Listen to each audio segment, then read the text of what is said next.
Transmitindo. Olá, boa tarde. Bem-vindos a mais uma live do Museu Egípcio Rosa Cruz Tutancâmon. Eu sou Vivian e meu colega Everson. Vamos conversar com vocês então mais um pouco sobre o Museu Egípcio, sua coleção. E hoje, em especial, vamos explorar justamente a tumba da múmia Totimeia. A gente vai dividir, na verdade, essa exploração em algumas partes. Então, hoje nós vamos, seria a parte 1, digamos assim, de algumas cenas que nós gostaríamos de trabalhar com vocês da tumba dela. E por que a gente não se encontra hoje, no espaço museológico? Justamente por conta da necessidade do isolamento social. Então, infelizmente, hoje nós não poderemos estar na tumba da Totimeia, mas a gente preparou, então, basicamente, das imagens que a gente quer trabalhar com vocês, a apresentação e, hoje teremos que proceder dessa maneira. Não é, infelizmente, da maneira como gostaríamos, mas nesse momento é a maneira possível. Antes, então, da gente começar a trabalhar a respeito dessas imagens, gostaria de comentar com vocês, então, um pouco a respeito da onde Totimeia está exposta, já que nós conversamos, na live com o professor doutor Moacir Elias Santos, que contou para nós toda a sua pesquisa, relacionada à Totimeia, e hoje, então, falar da tumba dela também é, novamente, comentar a respeito do trabalho do professor Moacir, porque quando foi construída essa nova sede do Museu Egípcio, inaugurada em 2014, o artista plástico Eduardo Vilela fez todo o processo de decoração, do local, porém, sob a orientação do professor doutor Moacir, e que se baseou justamente nas tumbas tebanas, em específico do Reino Novo, da 18ª dinastia. Então, ao visitar o local onde Totimeia está exposta aqui no Museu Egípcio, de certa forma, explorar uma capela funerária tebana da 18ª dinastia, porque a forma dela, quase que no formato em T, segue a mesma forma das capelas funerárias desse mesmo período. Toda a iconografia que nós vamos trabalhar hoje também está baseada no tipo de iconografia encontrada nessas tumbas. Em especial, aqui a gente pode nomear algumas, de nobres, na verdade, do Nact, do Mena, do Nebamon. Então, o que a gente vai conhecer aqui hoje é como praticamente também, se a gente pudesse ter a oportunidade de conhecer tumbas de nobres, de Tebas, na 18ª dinastia. Lembrando, assim como a gente já comentou em lives anteriores, que, na verdade, a tumba, ela estava dividida numa superestrutura e numa infraestrutura. A superestrutura é a capela funerária, é o local, então, onde os vivos realizariam o culto ao morto, e nós já comentamos, que daí um poço era construído para que fosse, então, feita a câmara funerária. Qual que é a ideia? Então, o que nós temos aqui no Museu Egípcio é a estrutura da capela funerária. E por que da capela funerária? E também se a Totimeia viveu num período posterior a esse que nós estamos comentando dessas tumbas. Justamente porque no período em que a Totimeia viveu, já não faziam tumbas decoradas como essa que nós temos, na verdade, aqui no Museu Egípcio. Então, mas era comum eles reutilizarem. Então, nós criamos aqui essa ideia.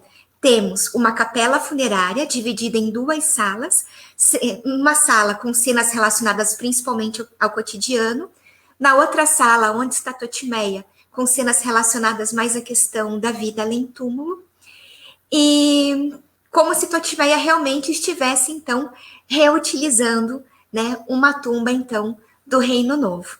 Esse é só o contexto, então, para vocês entenderem um pouco, do porquê de ter sido escolhido esse tipo das imagens que a gente vai trabalhar e o mesmo contexto que foi pensado para expor a Totimeia aqui no museu. Então, o Everson vai começar conversando com vocês e depois eu volto. Isso. Bom, primeiramente, boa tarde a todos, pessoal? Então, como a Vivian falou, hoje nós temos uma live que é um pouquinho diferente também das demais que nós já tivemos. E essa live, então, nós vamos tratar da primeira parte em relação à exploração da tumba de Totimeia, né? Então, a tumba, assim como as tumbas do período do Reino Novo, tem vários tipos de pinturas, né?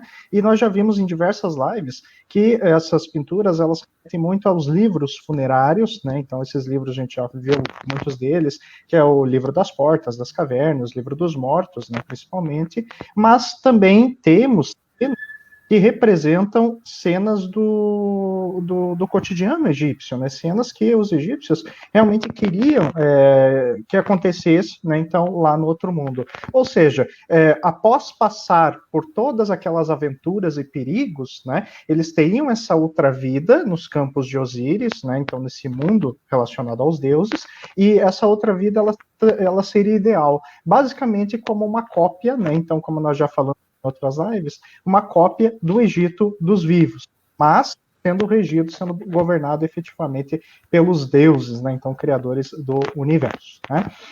Bom, nessas outras lives nós falamos também em relação à questão de divindades, né, e dessa ideia da viagem, né, então para o outro mundo, né? E além disso falamos também de deuses que eram relacionados à paisagem egípcia, né? Então falamos de templos, falamos de vários elementos, né? E esses deuses, né, que nós podemos falar, dois deles, pelo menos que nós já mencionamos, estavam relacionados diretamente ao rio Nilo, né? Então esses deuses, o primeiro deles era o Sobek, né? Então que era o deus crocodilo do Nilo, né? Então associado por conta desse potencial de destruição que o animal oferecia, né, então, para o egípcio antigo, né, e o segundo era Ap, então, que era aquele deus com o formato de um homem, com seios fartos e uma bandeja que simbolizava tanto a fartura quanto também os alimentos. Né, então, e também representava a fertilidade, né, então, que vinha, né, então, justamente do próprio Nilo. Né? Bom, nós mencionamos também em relação às ideias funerárias, né, a questão da importância das estrelas, né, e a sua conexão, né, então vamos dizer assim, com a mitologia e os alinhamentos com as pirâmides, em especial a grande pirâmide do faraó Kelps, né, que fica em Gizé, né, e das estrelas que se alinhavam também de alguma forma com essa grande pirâmide, né, então, como por exemplo, o Sopedete, né, então, que era muito conhecido pelo seu nome, que era Sotes, né, e também falando aí que ela era associada a Ísis, né, então, nesse contexto, né, e ao passo que a constelação de Sá, que para nós é a constelação de Órion, estava associado, na verdade, a Osíris. Portanto, estamos falando da mitologia osiriana, né? Então, ou seja, Osíris, né? Então, o rei é comparado a Osíris e a rainha é comparada a Ísis, né? Isso nós já falamos também em outra live, né? Bom, é muito importante saber que Sopedete, né, ela era não só uma estrela para o egípcio antigo, né, mas também mostrada na estatuária como uma mulher, em referência justamente a Ísis, né, com uma estrela, né, então, em cima da sua cabeça, né, então, ou seja, isso demonstra a sua qualidade, então, estelar. E também a questão do seu nome, que no final do nome dela, Sopedete, tem um determinativo que é uma estrela, portanto, se tratando desse corpo celeste. Né? Sopedete, ela também tinha um período, então, de aparição no horizonte, né, que marcava o início do ano novo. Né? Então, a gente vê essa importância para o egípcio antigo, não só na mitologia, em relação a essa estrela, mas também nós vemos aí que tinha uma importância em relação à própria organização social, administrativa, que os egípcios antigos possuíam. Né?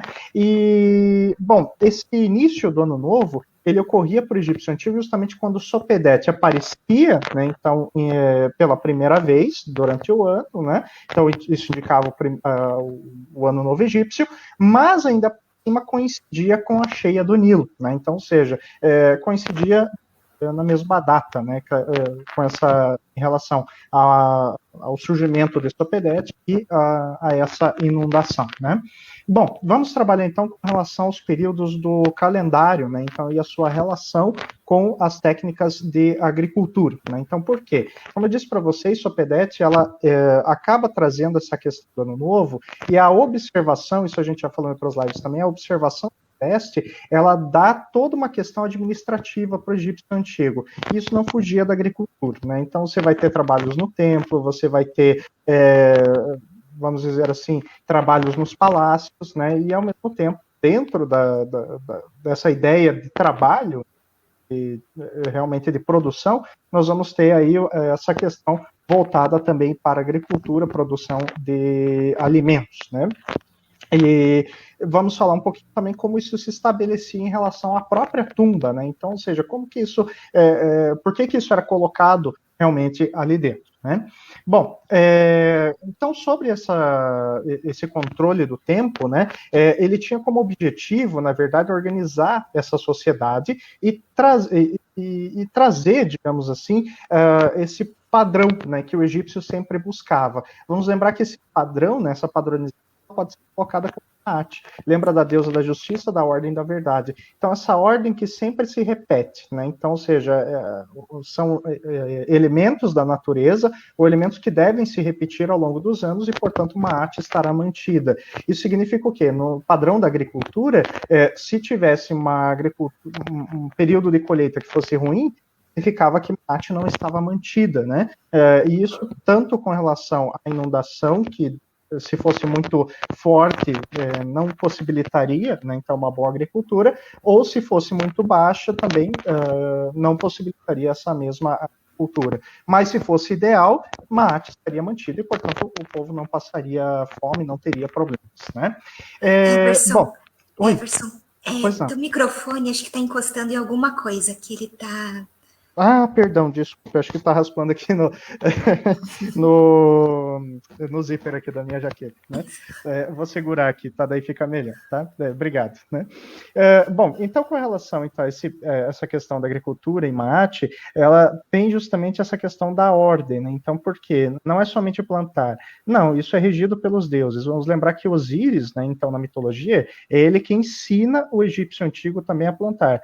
Tanto que ele é mostrado, por exemplo, verde em relação às plantas, né? E a cor branca em relação à mumificação, né? Então, dessa mitologia que a gente já contou diversas vezes para vocês, né? Bom, quanto à questão dessa parte de calendário, né? Então, os egípcios, eles acabaram observando primeiramente a Lua, não Sopedete, não exatamente a relação que o rio tinha, mas primeiramente a Lua. E por que a Lua? Porque a Lua é a primeira que muda de forma, né? Então, constantemente, e volta às formas originais. Então, ela sempre tem os mesmos formatos. São aqueles 4 períodos da Lua, né? Então, a Lua nova, a Lua cheia, a Lua minguante, né? Então, esses períodos, eles sempre vão estar sendo mostrados para o egípcio, e o egípcio compreende, então, que a Lua é uma maneira de contar o tempo. Então, a primeira maneira, né?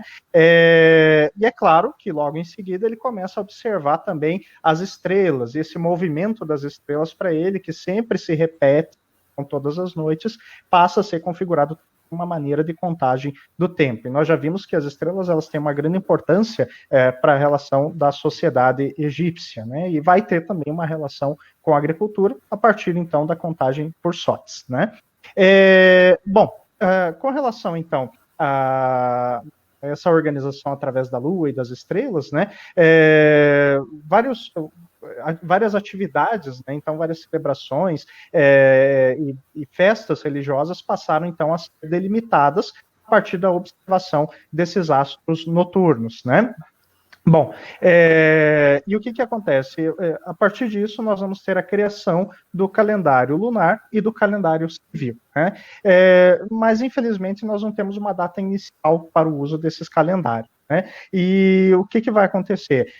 No texto das pirâmides, né, é que vão aparecer realmente algumas referências ao calendário, né? Então, por exemplo, os dias epagômenos, né? Então, quem está acompanhando as nossas lives desde o começo, nós já falamos dos dias epagômenos, são os 5 primeiros dias do ano e que fazem referência, né, então, ao nascimento dos 5 deuses, né, então, que eram filhos de Geb e Nut, dos deuses do céu e da terra. Quem são esses 5 deuses? Horus o Velho, Osíris, Ísis, Néftis e Sete, né? Então, que são esses 5 deuses que vão ser simbolizados no calendário através dos 5 dias iniciais do ano, que são os 5 dias epagômenos, né?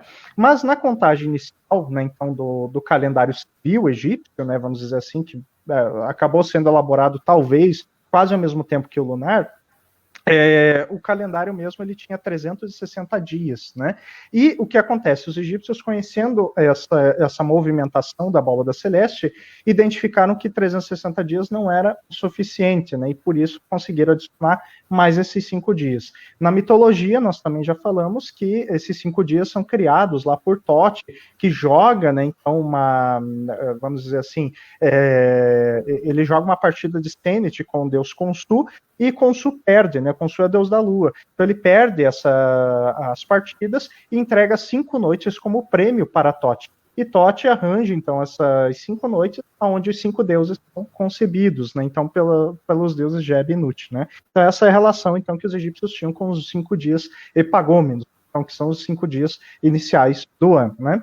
Bom, esse calendário egípcio era dividido, então, nos 5 dias epagômenos. Tinha também essa questão das estações, dos meses e dos dias, né? E eles eram também nomeados, né? Então, muitas vezes. Então, por exemplo, sobre as estações, os egípcios eles vão identificar 3 estações, né? Que eu vou falar ao longo da fala de hoje, né? E cada uma dessas estações tinha 4 meses, né? E os quais tinham 30 dias cada, né? Totalizando, portanto, 12 meses e mais 5 dias epagômenos. E essa conta dava 365 dias, assim como nós temos atualmente, né? E que vocês podem observar aqui, né? Então, o que acontece? Com relação, então, a esse calendário, claro que os egípcios, eles não criam da noite para o dia, né? Então, falando dessa maneira. Mas eles acabam, através da observação astronômica, conseguindo criar, então, o calendário lunar e o calendário civil. Mas usavam muito mais e conhecemos muito mais sobre o calendário civil do que o lunar. O civil é esse que eu estou mostrando aí para vocês, tá? Bom, a primeira vez também que se menciona a quantidade de dias, né, então relacionados ao mês, está no papiro matemático de Hind, que vem do segundo período intermediário. Né? Então, essa quantidade de 30 dias, né, então, é colocado pela primeira vez aí nesse período. Mas vamos lembrar, os dias epagômenos já eram falados lá na época do texto das pirâmides ainda, portanto, do Reino Antigo. Então, é mais antigo, né? E, bom, com relação ainda a esse reinado, né, então, na quarta dinastia, nós vamos falar aí do reinado de Shepseskaf, né, então, ou seja, que é onde realmente é colocado essa questão do calendário e os dias epagômenos. Né, e não na grande pirâmide de Gizé. Por quê? Porque dentro da grande pirâmide de Gizé, realmente as paredes elas são nuas, não tem nada decorado dentro delas, né? Tal como o texto das pirâmides, né? A primeira vez que aparece realmente é ali dentro da pirâmide do faraó Unas, né? E, bom, vamos lembrar, então, que esses dias epagômenos estavam relacionados, então, ao nascimento dos 5 deuses, né? Então, portanto, tem uma relação de dias festivos, então, para o egípcio antigo, né? E, bom, sobre as estações, né, então, que eu falei para vocês, a primeira estação do ano, para o egípcio antigo, era chamada de Aket, né? Então, Aket é a primeira estação e ela quer dizer inundação, é a estação da inundação, né? E para nós ela vai compreender do período que vai do mês de julho até a metade de novembro, né?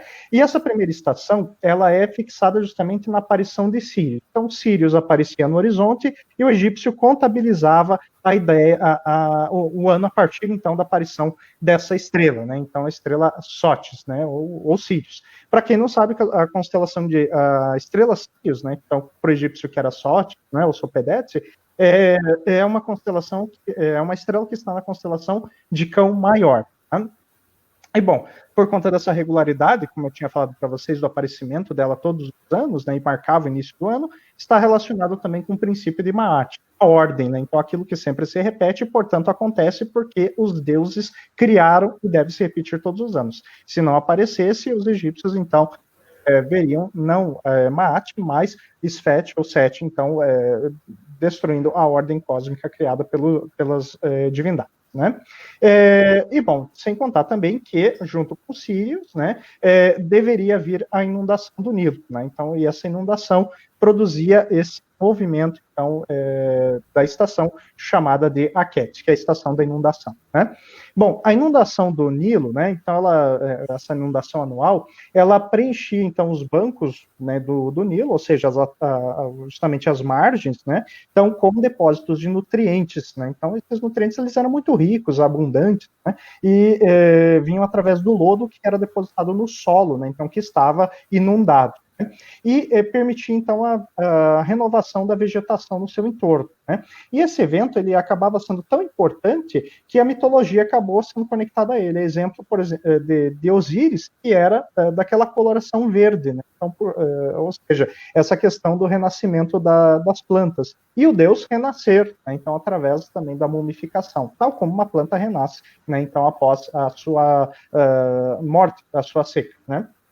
E, bom, a inundação, então, é claro que ela se originava não a partir de uma questão que os deuses queriam, né, mas hoje já se sabe que é resultado das chuvas que aconteciam, então, em outro país, né, então, que era a Etiópia, né, então, ou seja, chovia, né, e a maior parte da água das chuvas, ela acabava indo para dois grandes rios, né, então, o primeiro deles, o Nilo Azul, né, e o segundo, que era o rio Atibara. E eles, então, essas águas, elas acabavam se encontrando em determinado local com o rio, com o Nilo Branco, né? E assim formavam justamente o Grande Nilo, que é o Nilo que vai desembocar lá no Mar Mediterrâneo e atravessa todo o Egito, né? E que o egípcio via realmente como o deus Hapi ou como o deus Sobek, né? Considerasse realmente uma questão sagrada para eles, né? E, bom, com relação, então, às construções egípcias, até coloquei uma imagem aqui para vocês, né? Vocês podem observar ali as pirâmides de Gizé, né? Então, aqui no slide, e vocês podem ver, então, essa imagem que é lá do século XIX ainda, antes da barragem de Assuã ter sido construída, né? Então, vejam como que era, as águas chegavam bem próximas ali da região da pirâmide, né? Então, das três pirâmides, e davam a impressão de que a montanha Ben Ben, do início da criação, havia surgido das águas primordiais, né? Então, tal como a gente também falando também nas outras lives, né? Então, ou seja, a montanha da criação e o rei, que estava enterrado lá dentro, naturalmente renasceria como o deus Ra, o deus Sol, teria sido criado de dentro da montanha Ben Ben, e assim criou todo o restante do universo, né? Então, isso que a gente pode observar. E a mesma ideia estaria refletida também nos templos, né? A gente falou, por exemplo, da estrutura do Períbulos, né? Então, para vocês, que era aquela muralha, né? Então, que era ondulada para representar a água, né? E aí vinha o Aquete, que é justamente a estrutura principal ali, na verdade, da entrada do templo, né? Então, que representa as montanhas Ben Ben também, né? E aí, toda a questão da criação do universo, né? Então, ou seja, a inundação, ela tinha esse papel também de renovar essa criação fisicamente. Então, como nós podemos ver aí através dessa foto. Infelizmente, esse efeito já não acontece hoje, né? Então, esse efeito, por conta da construção da barragem de Assuã, é um efeito que já não existe mais, né? Portanto, ficou realmente lá na década de 60, quando a barragem realmente acabou sendo construída, tá? Bom, com relação, então, a essa estação, né, então, a Ket, ela durava somente durante o período, realmente, de inundação. Os egípcios observavam. E, a partir disso, né, então, com o retrocesso das águas, né, nós vamos finalmente ter uma segunda estação do ano, que é chamada de Peret, né? Então, Peret quer dizer saída, mas saída de quê? Saída em referência à saída das plantas de dentro da terra, né? Então, ou seja, é o nascimento, é o período de nascimento das plantas, é o período que o egípcio realmente poderia efetivar a sua agricultura, como nós estamos vendo aí nessa imagem, né? Então, essa imagem, ela é já uma primeira imagem da tumba da nossa múmia, a Totimeia, né? Então, que é a parede aonde nós, logo à direita, né? Então, de quem da porta, né? Da porta principal, e vocês podem observar que nós temos várias cenas, e essas cenas, elas começam na parte de baixo, né? Então, vamos encontrar ali, primeiramente, a questão da lavoura, né? Então, ou seja, vamos encontrar ali o arado, vamos encontrar enxadas, canais, e eu vou falar de cada um deles, então, para vocês, até a parte então, em que isso se relacionava aos impostos também que os nobres deveriam pagar em cima da plantação para o faraó, né? Então, que era o princípio básico também da agricultura no Antigo Egito, né? Bom, essa observação, então, desses elementos naturais, né, então, por parte dos egípcios, acabou fazendo com que a agricultura surgisse, então, realmente ali, principalmente na região do Baixo Egito. Essa região do Baixo Egito, ela sempre teve muito contato também, né, então, com outros povos no seu entorno, e claro que através desse contato, e também por conta dessas observações da natureza, os egípcios puderam criar, então, essa primeira forma de agricultura, né, então, técnicas que possivelmente eram rudimentares e que foram evoluindo ao longo do tempo, né? E o que vai acontecer? Nós vamos ter, então, evidências de uma agricultura que era produzida já a partir do ano 8000 a.C., ali na região do Baixo Egito. Então, e claro, foi se espalhando ao longo do Rio Nilo, né? Então, para as outras comunidades, e assim a agricultura foi surgindo até que o Egito se tornasse realmente essa máquina de produção alimentícia que era na antiguidade, né? E, bom, com relação, então, a essa questão, né, então, da agricultura, ela surge nesse período e ela vai continuar, então, até a época dos romanos. Então, inclusive, os romanos já vão compreender o potencial de produção de alimentos que o Egito Antigo realmente tinha, né? Então, tanto que Júlio César, ele apreciava, né, então, esse tipo de produção por parte dos egípcios, né? Bom, com relação, então, a essas ferramentas e com relação a essa questão vamos dizer assim, das técnicas de produção dos alimentos, né? Então, é isso que nós vamos passar a observar agora. Bom, com relação, então, à primeira parte da agricultura, né, os egípcios, então, eles podiam representar essas ferramentas, né, então, tanto nas tumbas fisicamente, né, então, ferramentas que realmente eram guardadas, mas também podiam colocar miniaturas dessas ferramentas. E essas ferramentas em miniatura também serviam para ser colocadas dentro das tumbas, né? Então, exemplo de um nobre chamado Mekhet-Ha, que ele tem várias miniaturazinhas que foram colocadas dentro de sua tumba. Claro, muitas delas estão danificadas, mas muitas mostram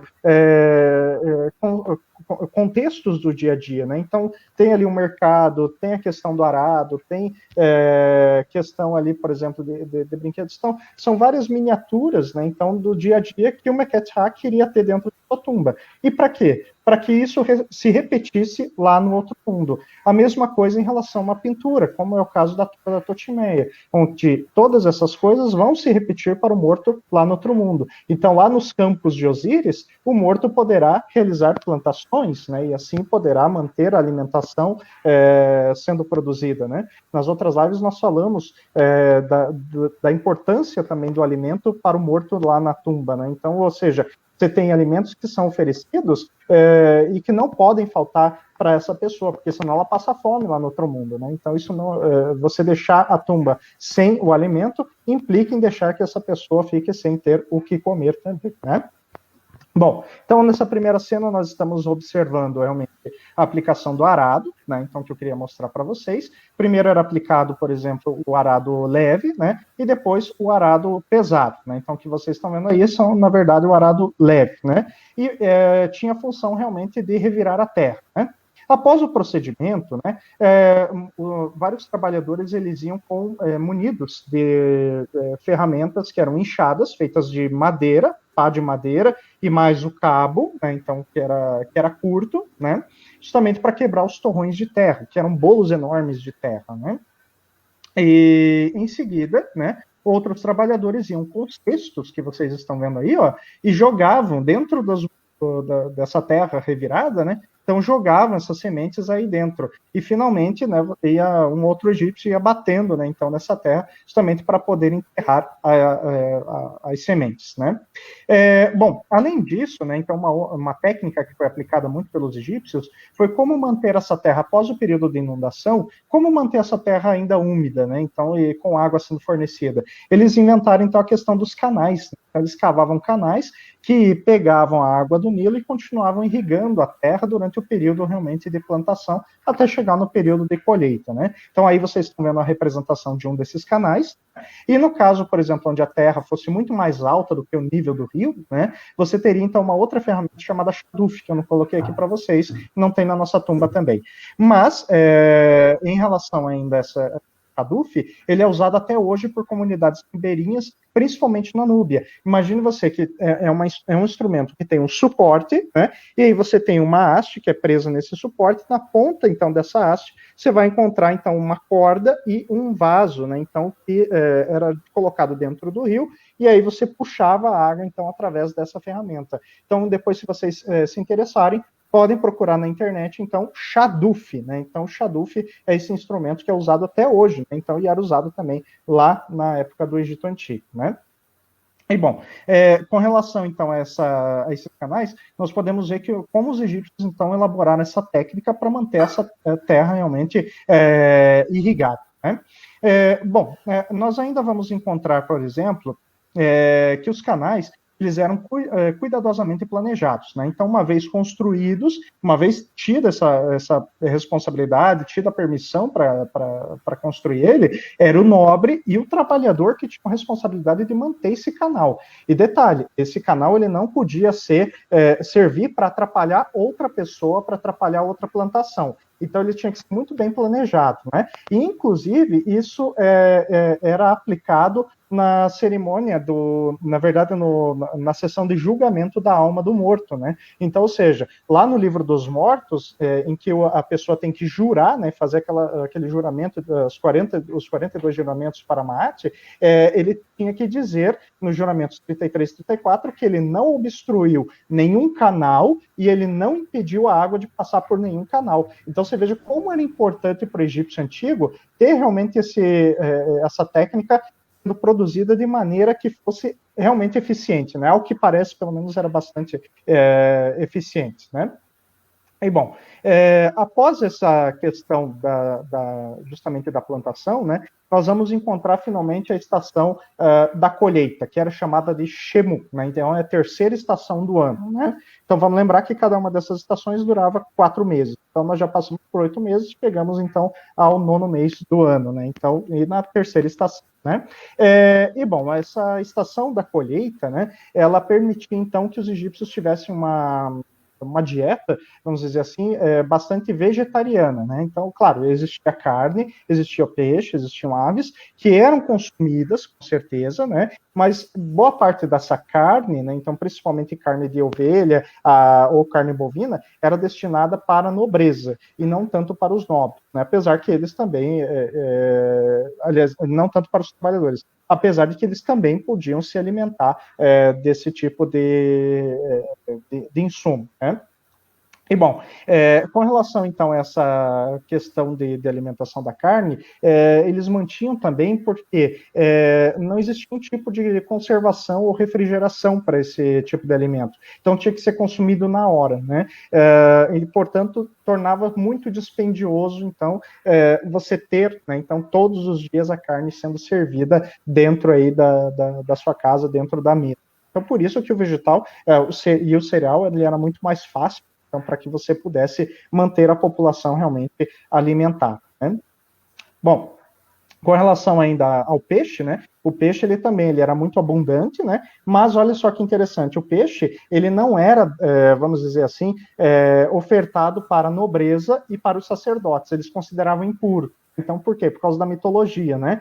Na mitologia tem um momento que um peixe, ele acaba, vamos dizendo assim, engolindo uma parte de uma divindade, né, então do deus Osíris, e ele não pode, então, ser consumido, né? Mas as partes mais baixas das classes, por exemplo, a classe trabalhadora, da agricultura, eles realmente consumiam muito peixe, porque o peixe era um alimento que estava muito à disposição deles, né? Então, justamente garantia que eles não passassem fome, né? E aqui na imagem vocês podem ver ali nessa mesa de oferendas, né, que nós vamos encontrar alguns tipos de aves, né, então temos algumas aves ali, ó, se vocês conseguirem observar, né, então aqui através do mouse, e vamos encontrar principalmente vegetais, né, e entre essas vegetais que eram produzidas através das plantações, estavam o trigo, estava a cevada, o trigo para fazer pão, a cevada para fazer a cerveja egípcia, né, tinha o grão de bico, a lentilha, alface, cebola, alho, né, então papiro, linho para produzir roupas, né? Então, ou seja, vários tipos realmente de vegetais que acabavam sendo produzidos, né? E bom, com relação então a essa questão dos trabalhadores, né, que a gente está tanto falando, eles eram realmente controlados por um nobre, né? Então, ou seja, esse nobre geralmente era o dono da terra, né? Então, mas vamos lembrar que o dono efetivamente da terra era o faraó, né? Então, o rei era o proprietário de tudo, mas concedia terras para os nobres e para os templos, né? E aí os trabalhadores trabalhavam sob o comando desses nobres, sob o comando desses sacerdotes. E esses trabalhadores, eles podiam ficar com um pedaço, né, então uma parte dessa produção para consumo próprio, né, e através disso também, mulheres e crianças desses trabalhadores também mantinham pequenos jardins dentro de suas casas para atender a família, né, então, ou seja, não era uma produção que ia realmente para o nobre, era uma produção que ficava ali somente para aquela pessoa, né, então para aquela família que estava trabalhando na terra, então, deste nobre, né. E bom, é claro que há algumas cenas de tumbas também que há mulheres que são representadas ajudando na colheita também, né? Apesar que esse trabalho é muito comum aparecer muito mais homens do que realmente as mulheres. Mas existem tumbas em que elas são representadas fazendo esse mesmo trabalho também, e portanto se não descarta que elas também auxiliassem nesse tipo de trabalho. E crianças também, algumas crianças acabam aparecendo também nesses momentos, né? Bom, técnicas e ferramentas também acabavam sendo usados, né, vamos dizer assim, para realizar esse trabalho de colheita, né? Então, nós vamos observar que grandes cestos para colheita eram utilizados, como esses dois egípcios carregando o trigo que acabou de ser colhido, né? E vejam aqui também que há uma foice, né? Então, esses exemplares de foice, eles também estão preservados dentro de museus. Eles eram feitos de madeira e podiam ter dentes de pedra, né? Então, que facilitavam do corte, né, então, dessas plantas para serem colocados e transportados, né. Outra técnica também que os egípcios usavam, e que é muito interessante da gente observar, é a técnica em que bois pisoteiam o trigo já colhido, né, então, que vocês veem na parte de cima, né. Então, eles pisoteiam para quê? Para quebrar a casca do grão, né, e assim facilitar, então, na separação do que é casca daquilo que realmente devia ser consumido, né? E em seguida havia o joeiramento, né? Então, em que você pegava a pá de joeirar, que era uma pá de madeira, e jogava, né? Então, isso tudo para cima, após o pisoteamento pelos bois, né? Jogava, então, esse material para cima, e a casca efetivamente era separada, então, do grão. E assim o grão ele podia ser realmente aproveitado, né? E, bom, é claro que, em relação ainda à questão da plantação, né, como eu disse para vocês, isso também tinha que ir para o Estado egípcio, né? Então, em forma de taxa, em forma de imposto, né, tinha que ser feito também digamos assim, uma espécie de ritual, onde havia a medição do campo, que é o que nós estamos vendo nessa última cena da tumba de Totimeia, né? E essa medição era feita por cordas. Esse tipo de tratamento por cordas, de medição por cordas, nós já mencionamos também em uma outra live para vocês, que tinha relação com a deusa Sechat, mas quando eu mencionei isso para vocês, tinha relação à construção de templos, né? Então, ao direcionamento, ao tamanho, o faraó era quem media, né? Mas aqui nós vemos uma tropa de dignitários, né? Então escribas principalmente, né? Vemos na parte da frente um idoso, né? Então que aparece logo aqui, né? Eles iam medindo, né? Então este campo para perceber, né? Como eles poderiam fazer essa entrega, né? Então a separação daquilo que ficava para o nobre e aquilo que deveria ir para o Estado. Lembrando que o Estado, na figura do faraó, ele podia ser representado pelo templo, né? Então, portanto, o nobre ia lá e pagava, então, os tributos aos templos. E os templos, eles tinham também os seus próprios armazéns, né? E esses armazéns, um belo exemplo nós temos no Ramesséu, né? Então, que é o templo funerário de Ramsés II, E o Ramesseum, ele vai ter ali os seus armazéns ainda preservados, feitos com tijolos de adobe. Também vamos encontrar no templo de Ramsés III, né? Então, em Medinet Habu, esses armazéns, onde os grãos, eles acabavam realmente armazenados. Né? Então, uma coisa muito interessante que eu até mencionei agora do Ramsés III é que quando tem a primeira greve do mundo acontece ali no período do governo deste faraó, os trabalhadores eles saem de Deir Medina e eles vão para onde? Vão para o templo, porque sabem que ali é onde tem alimento. E por que eles fazem greve? Porque eles estão passando fome, estão passando necessidade e precisam ser pagos, né? Então, para poder continuar os trabalhos, tá? Bom, a Vivian vai falar agora para a gente sobre a outra parte, né, então, da tumba da Totimeia, uma outra pintura. Como vocês viram, é a parte 1, né, então, da tumba dela, porque existem outras pinturas, nós vamos continuar abordando isso com vocês ao longo das próximas lives, tá? Mas, em relação à agricultura, nós vimos que ela tem uma verdadeira importância em relação a Maat, por isso que ela é colocada dentro da tumba, né? Então, lembrando que o morto queria que isso fosse reproduzido no outro mundo para ele. Então, além dos livros funerários que mostravam que ele iria para o outro mundo, como passar por todas as aventuras e perigos, ele também vai ter reprodução daquilo que vai acontecer após o julgamento, ou seja, como que vai ser a vida dele lá no outro mundo também, tá?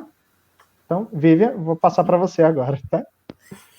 Bom, pessoal, então, como o Emerson estava falando, né, nessa parte da capela funerária, nós temos justamente aspectos da vida cotidiana dos egípcios. E a gente vai falar, então, agora a respeito de uma festa que acontecia, então, anualmente em Tebas. Então, é específico da região de Tebas, por isso que nós só encontramos o registro, basicamente, dessa festa nessas tumbas, em especial mesmo do Reino Novo, né, e da 18ª dinastia, que é justamente a Bela Festa do Vale, que é uma festa relacionada ao deus Amon. A gente já comentou também, no caso o Everson explicou em lives anteriores, que Amon era o deus padroeiro da cidade de Tebas, e que principalmente a partir do Reino Novo, ele acabou tendo uma importância nacional, né, justamente porque os faraós desse período provém de Tebas. Então, ele acabou até mesmo sendo sincretizado com Ra e ficando, né, sendo conhecido como Amon-Ra. Então, a gente vai falar, o Everson falava para vocês a respeito do calendário, então nós vamos falar dessa festa, né, da Bela Festa do Vale, que acontecia, então, anualmente, no segundo mês da estação de Shemu. Né? O Everson mostrou, então, que Shemu era justa a estação do ano ligada a colheita, né? E que para o nosso calendário, mais ou menos seria ali entre maio e junho, né? Mais ou menos no período do nosso calendário. Então, a Bela Festa do Vale aconteceria no primeiro dia do segundo mês da estação Shemu. E o que tem de especial nessa festa, além dela ser dedicada ao deus Amon? Ela também está relacionada a uma homenagem ou uma forma de rememorar os próprios mortos. Então, vou contar um pouquinho para vocês, para entendermos esses dois lados relacionados, então, à Bela Festa do Vale. Bom, nós temos que o principal santuário dedicado a Amon, em Tebas, é o Templo de Karnak, o grande Templo de Karnak. E nós já comentamos que, na verdade, a população não tinha acesso à estátua do deus. A estátua do deus ficava guardado no Santo dos Santos, né? E é onde ocorria os rituais diários, aonde apenas o sumo sacerdote, representando o faraó, tinha acesso. Porém, na Bela Festa do Vale, o que acontecia?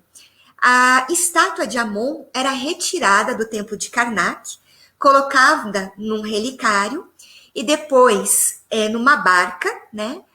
E retirava então do templo, né, nessa barca carregada pelos sacerdotes. E a estátua de Amon se encontraria com a estátua de outros dois deuses, a deusa Mut e o deus Khonsu. Por que desses dois deuses? Porque justamente nós temos aí a tríade tebana, né? Amon, Mut e Khonsu. Então, os três deuses, né, se encontrariam e aí, então, fariam uma viagem pelo Nilo. Que viagem pelo Nilo seria essa? Os templos estão na margem leste do Nilo.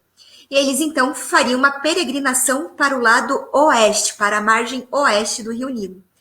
Então, cada uma das estátuas desses deuses ocupariam uma barca ritual, né, de grande importância, né, alguns faraós que falam a respeito dela, como, por exemplo, Ramsés III, fala a respeito de toda a decoração, de ter pedras preciosas, partes em ouro, né, afinal de contas estava dedicado à divindade, e essas divindades atravessariam, então, o Nilo, da margem leste para a margem oeste, e para que isso?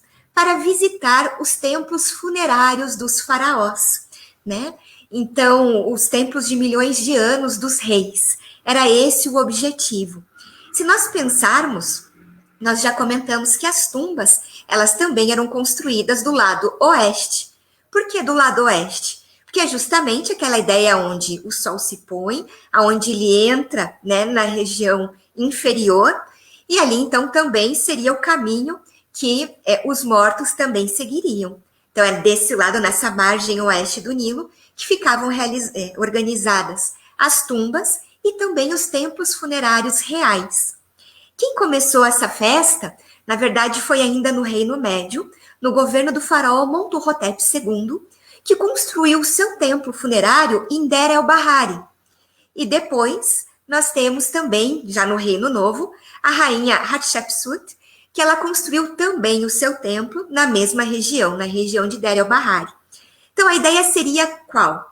Que os deuses, né, atravessariam, então, a margem do Nilo, chegando na margem oeste, aonde fariam uma peregrinação, passando pelos templos funerários desses reis.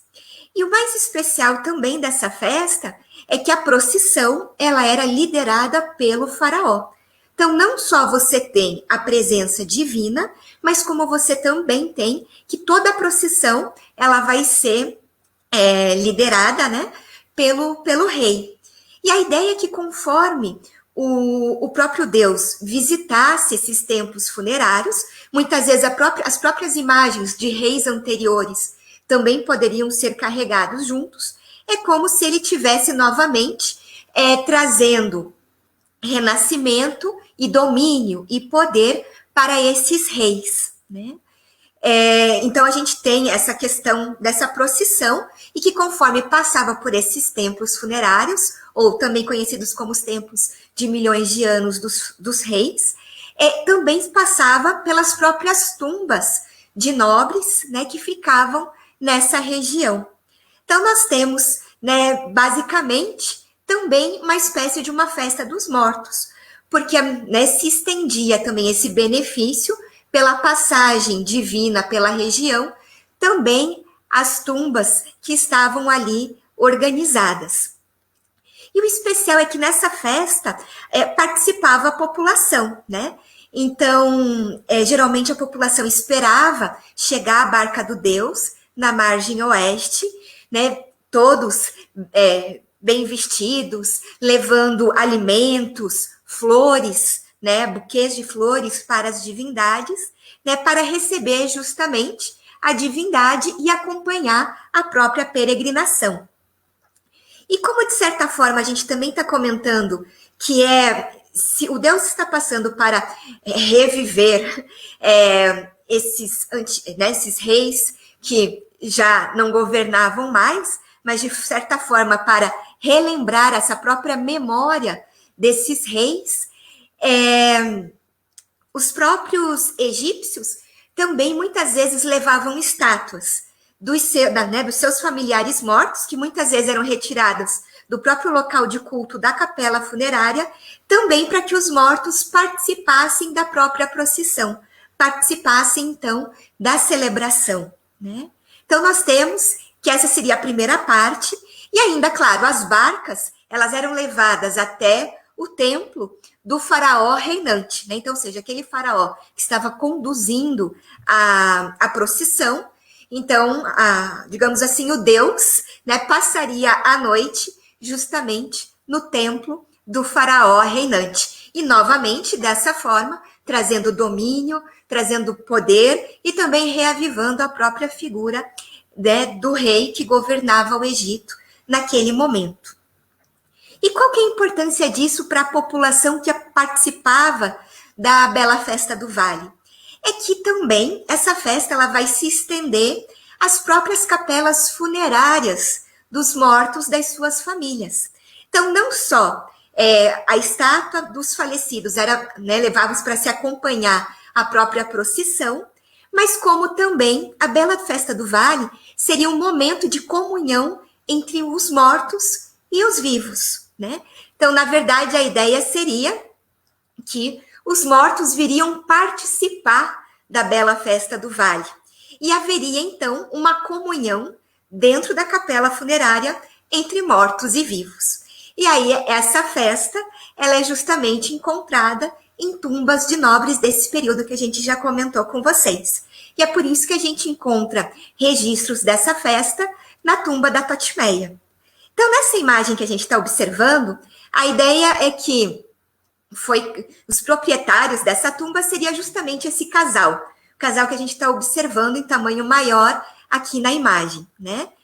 Então, nós temos, né, o homem proprietário da tumba, que ele está ali na companhia da sua esposa, justamente fazendo oferendas para o deus Amon. Afinal de contas, nós já comentamos que fazia também parte, né, desse processo a oferta também de alimentos para as divindades. E aí, nessa grande mesa de oferendas, se encontram os mais diversos tipos de alimentos, desde carne, pato, peixe, diversos tipos de hortaliças, de pães, de vasos contendo vinho, cerveja. Então, na verdade, uma mesa bem servida de oferendas a Amon. E ainda chama a atenção que embaixo, né, das oferendas a gente consegue ver um outro registro, onde nós temos egípcios justamente sacrificando um boi, sacrificando ritualmente, né, o boi justamente para oferecer a carne do animal. E do ladinho nós temos um desses egípcios que segura uma bandeja com 2 cones, que são 2 cones de gordura, que daqui a pouquinho eu vou mostrar para vocês uma outra imagem e vai ficar mais fácil da gente entender. Mas possivelmente esses 2 cones de gordura foram retirados justamente do próprio animal que estava sendo sacrificado nesse momento, então, da oferenda.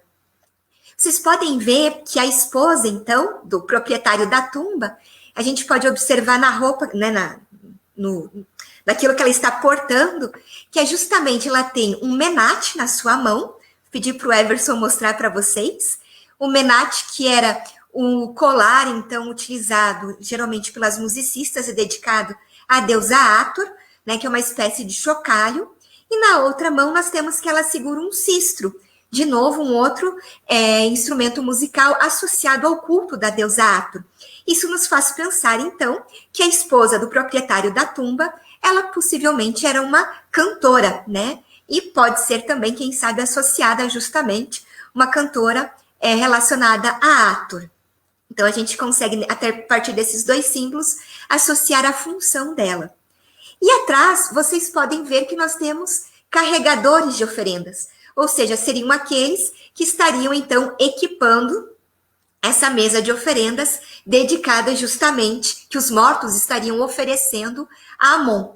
E aqui é uma coisa bacana do que a gente pode pensar em relação à pintura da tumba.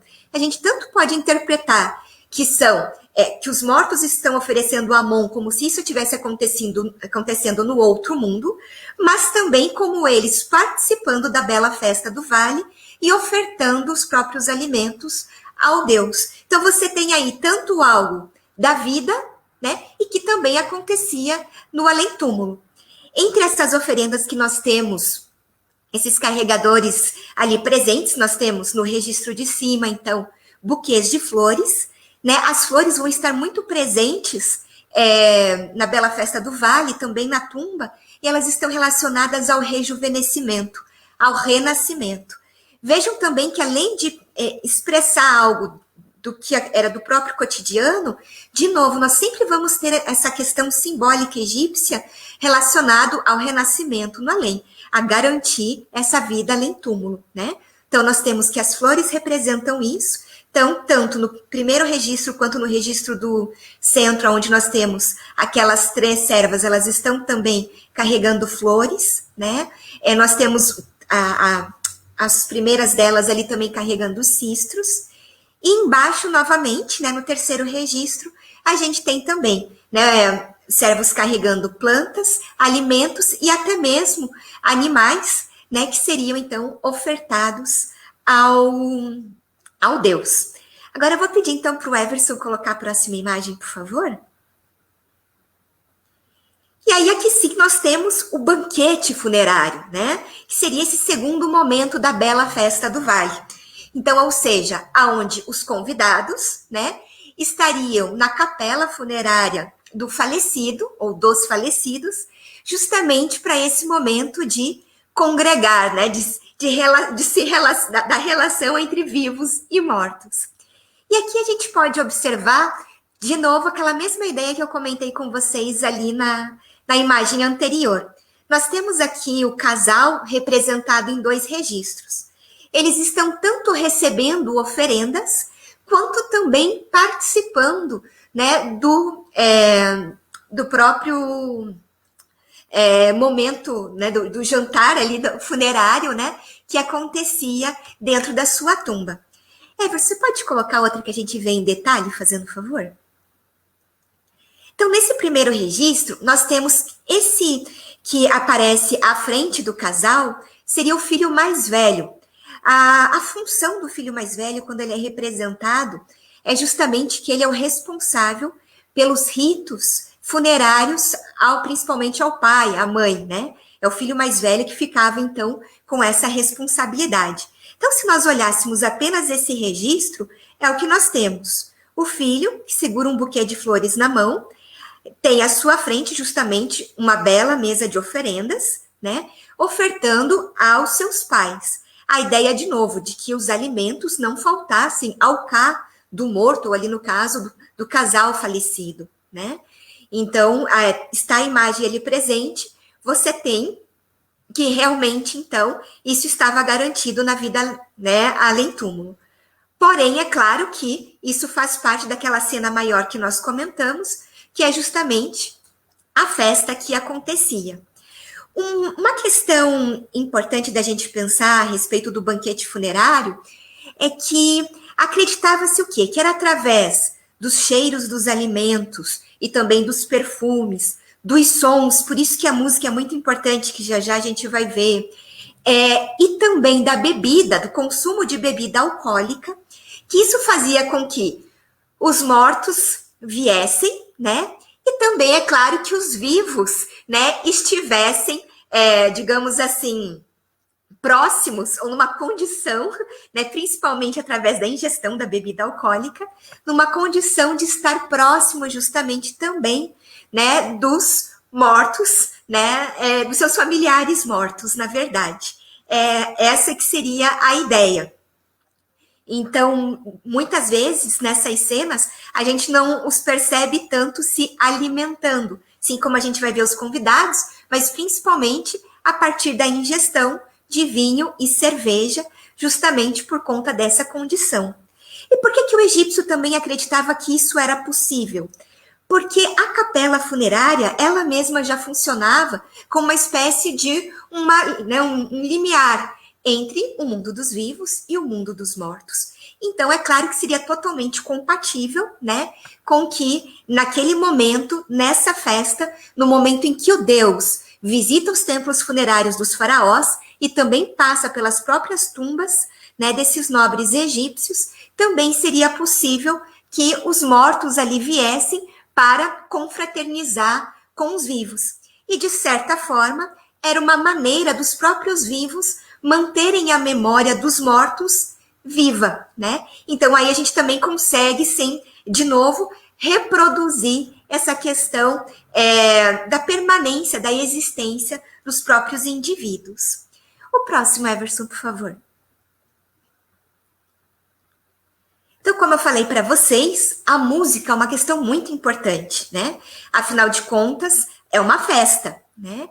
E ao longo da procissão, haviam muitos músicos, cantores, né, que acompanhavam todo o processo.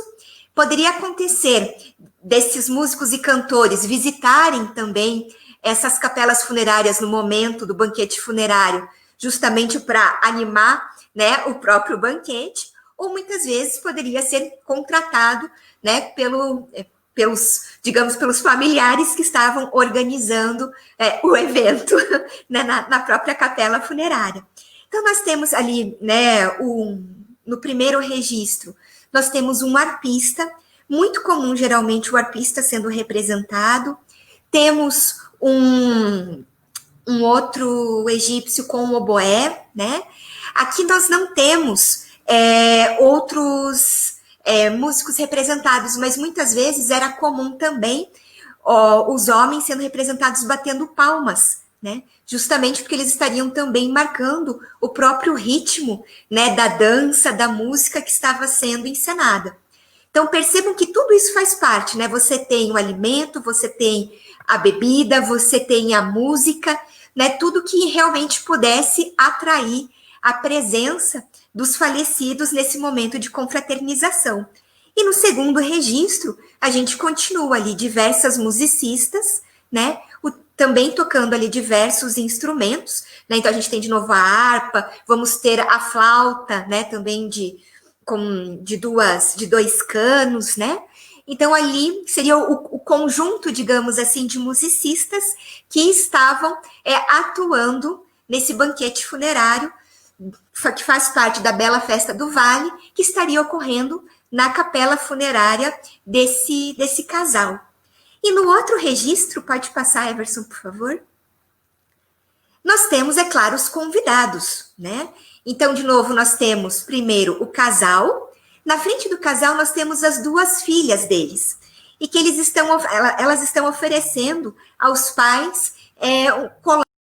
um colar florido. De novo, como eu comentei, nós vamos ter o lótus sempre representado, as flores, porque é símbolo de rejuvenescimento, de renascimento, né? Então, se no registro anterior, de cima, nós tínhamos o filho fazendo a oferenda para os pais, embaixo nós temos as filhas, só que agora, então, na oferta de flores para os pais que participam do banquete. Entre as filhas e os convidados, nós temos aí vários jarros, possivelmente, então, contendo vinho, como nós comentamos, né? E vejam que ao redor nós temos justamente a uva, né? Que está em volta dos próprios jarros, dos próprios cântaros, contendo a bebida. Alguns documentos dizem que, na verdade, a Bela Festa do Vale, ela também era dedicada, de certa forma, à deusa Hathor, porque a Hathor é a deusa da festa, né? Também, né, entre vários dos seus atributos, das festas e também da embriaguez, né? Então, o embriagar-se estava associado à própria deusa Hathor.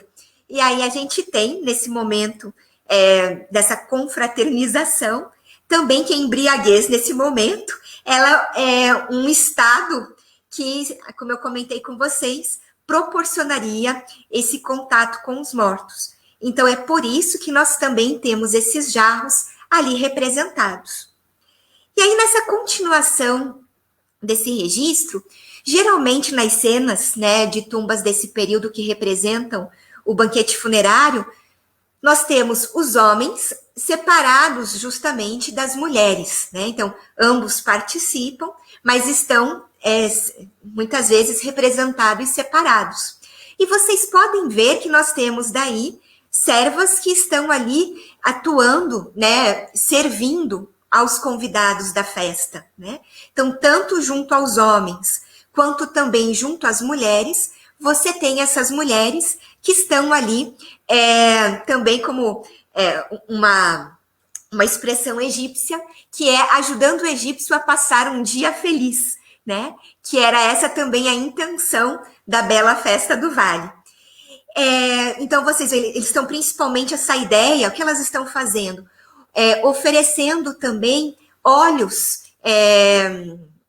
aromáticos, né? Porque também eu comentei com vocês a respeito do cheiro, né? Então, óleos aromáticos, geralmente de mirra, que isso também proporcionava esse processo também desse contato maior, né? E uma outra questão também que nós encontramos muito nessas representações, não sei se dá para a gente observar bem, são os cones de gordura nas perucas femininas, né?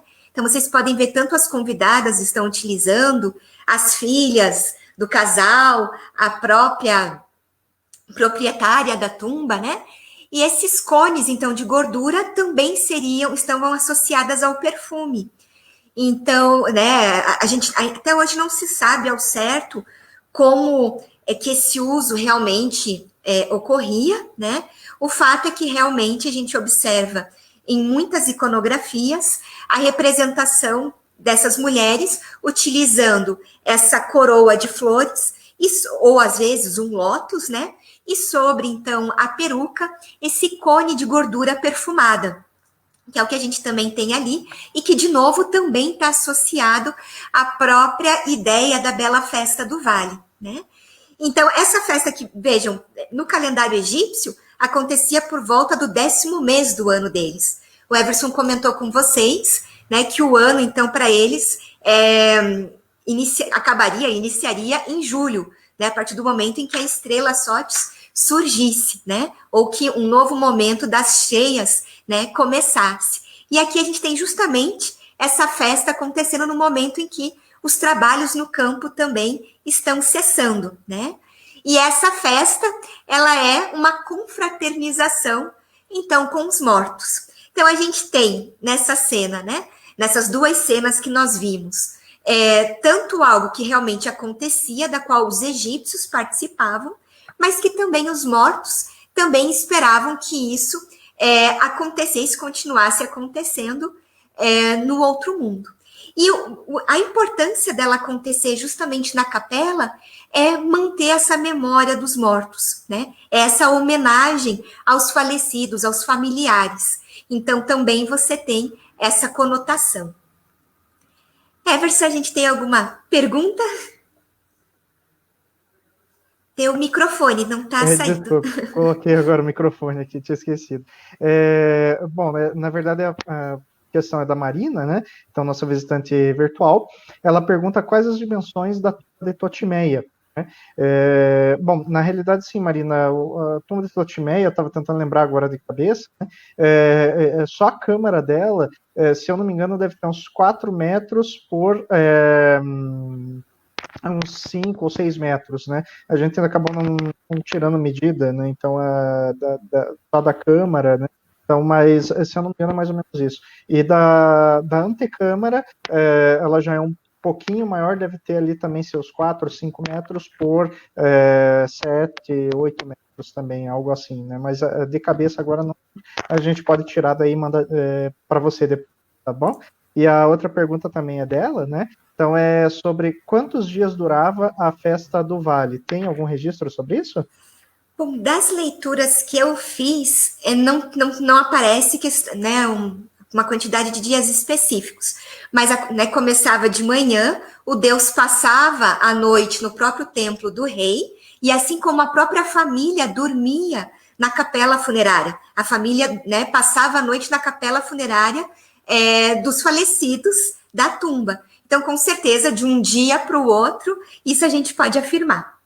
Isso. Até uma questão que pode até auxiliar na resposta dessa pergunta olhando para o calendário egípcio. Né? Então, que eu falei para vocês que a semana egípcia ela tinha 10 dias. Né? Ela não era de 7 dias que nem a nossa, ela era de 10. Né? Então, portanto, você tinha durante o ano 36 semanas, que dava 360 dias, né? E aí mais os 5 dias epagômenos. Isso significa o quê? Que ao término de cada uma dessas semanas, né, você teria, então, um dia festivo. Né? Então, e quem é que delimitava esses dias festivos? Quem que delimitava as celebrações e tudo mais? Eram os sacerdotes. Né? Então, os sacerdotes observavam o céu noturno e delimitavam realmente os trabalhos nos templos, delimitavam os dias de festa. Né? Então, eram eles que acabavam delimitando. Mas o que se tem certeza é que, pelo menos, o último dia da semana era dedicado a uma festa, a uma celebração, a uma comemoração. Então, isso realmente existia. Né? E aí nós temos mais duas perguntas, né? Então, que uma é do nosso visitante Louis. Teria alguma ideia do que era feito o cone de gordura? Na verdade, de gordura animal. possivelmente com essências, né, de flores justamente para perfumá-lo. Até havia uma interpretação que a ideia seriam então feitos esses cones realmente de gordura animal com essências, né? E a ideia é que eles, ao longo da festa, digamos assim, esse cone derreteria, perfumando, por exemplo, os cabelos das egípcias, né? Mas hoje ainda não é plenamente aceito, porque também, na verdade, os cabelos, que em grande parte eram perucas, né? Então, para que você pudesse manchar a peruca também dessa forma, então não se tem uma certeza exata do uso, né? Mas com certeza o material é gordura animal. Uhum. E a próxima pergunta, que é da Paula, né? Qual que era o número da tumba de Totimeia e qual que seria o número TT, né? Então, você haveria, né? Então, na verdade, não tem específico, justamente porque